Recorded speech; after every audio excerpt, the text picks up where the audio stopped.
Oj, pozdravljeni v Retro Loverju! Jaz sem zaljubljen! Danes bomo preučevali retro klišeje, reke in pregovore, ki govorijo o ljubezni. In ker ima Bobby punco, Sosedo Špelo, v katero sem zaljubljen, in ker ima veliko izkušenj, skupaj sva že 2 meseca. bo Bobby potrdil ali pa ovrgel retro ljubezenske klišeje, reke ali pregovore. Mega Špela! Mega Špela? Ampak skozi mi gre ta Špela po glavi, a veš, kaj sem zaljubljen vanjo. Res, kaj ne poveš? Začeli bomo z madagaskarskim pregovorom. Na suhega bivola še muhe ne letijo. To pa z veseljem potrdim, da ni res, ker tehtam skupaj s poslo točno 52 kil in je Špela čist lepo preletela name. Ona preletela nate, a je nisi tako 27 000krat povabil na zmenk, preden je rekla ja. Mogoče? Poleg tega pa ta pregovor ni dobesedno mišljen, ampak govori o tem, da če nimaš denarja, nisi privlačen. To pa lahko potrdim, da absolutno ni res. Jaz imam komaj za burek, pa je Špela čist lepo preletela name. Potem, ko sem jo 27 000krat prosil, če gre z mano na zmenk. Kam ste šla? Na burek. Če ostanemo pri šuških, zelo znan je tudi ta retro rek. Ljubezen nič ne stane. Ja, tako v teoriji se strinjam, ampak v praksi pa bolj ne. Zakaj ne?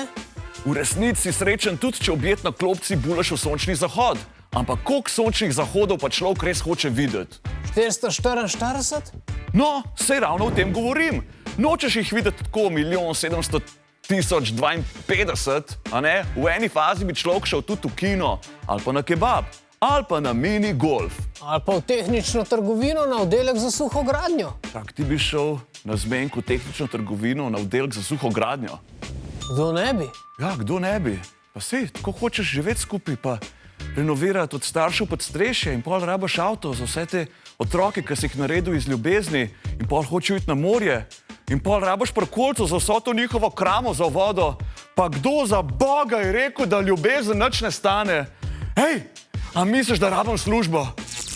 Takoj, ko Bobby neha hiperventilirati, bom prebral naslednji rek. Sej sem v redu, ti kar preber. Zaljubljenci imajo tudi pozimi pomlad. Ne, če pogledaš najin račun za elektriko. Naslednji pregovor pa je že meni sumljiv. Ljubezen se opazi kot luknja v nogavicah. Ta je tudi meni sumljiv. Ker to, da se opazi, če je nekdo zaljubljen, je popolnoma jasno.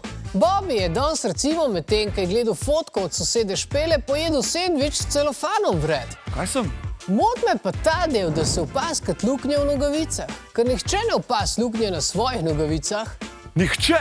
Cela fora luknje na nogavicah je, da jo sam ne opaziš in da ti mora pol en drug reči. Ej, Bobby, spet imaš luknjo na nogavicah. A spet? Pa zakaj se zmer sam meni to dogaja? Za zadnjo poslastico pa sva izbrala ta retro biser. Ljubezen boš našel, ko jo boš nehal iskati. Kaj?